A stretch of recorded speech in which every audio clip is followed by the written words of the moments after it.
So Libra and Libra rising, you're looking at Venus and how it's making this lovely aspect to Neptune from the fourth house. And this is really about, maybe having more space in the family and in your home to enjoy your day-to-days. I mean, Libra had a really tough time in 2020. Who didn't? But Libra had, let's just be honest, Libra, you had a tough time.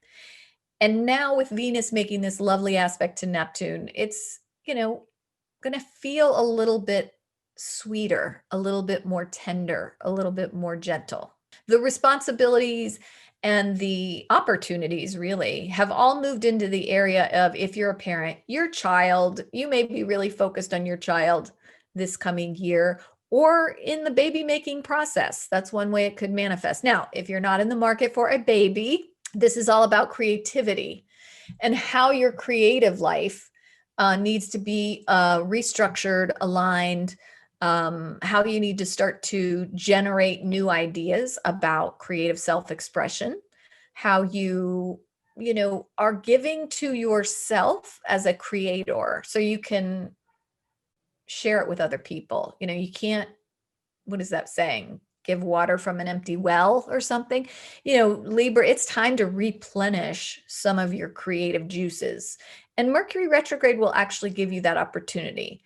Mercury begins to slow down this week. It's not retrograde yet, but it's in its shadow.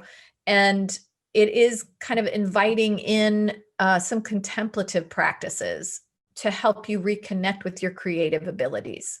The Mars square, when we want to talk about money that you share with other people, it may be your partner's income that's causing tension. It may be loans, government help that you are waiting on, like so many of us.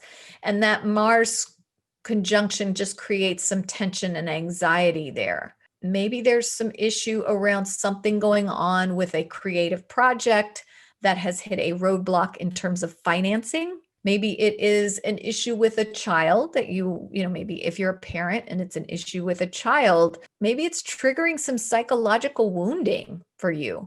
The fifth house can represent the inner child too.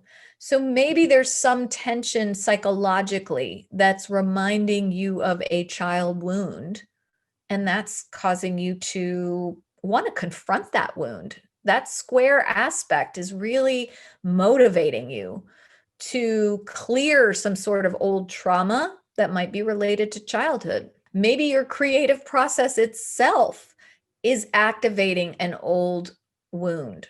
Maybe the creative process is cracking you open to something. There are riches in our wounding, particularly if you're an artist. That is where the magic can happen, when you confront that old trauma. You are opening yourself up to creativity. You are opening and accessing your power, your creative power. The eighth house is really the Scorpio house, and Scorpio is all about the death rebirth cycle. It's about using our pain to regenerate and create magic.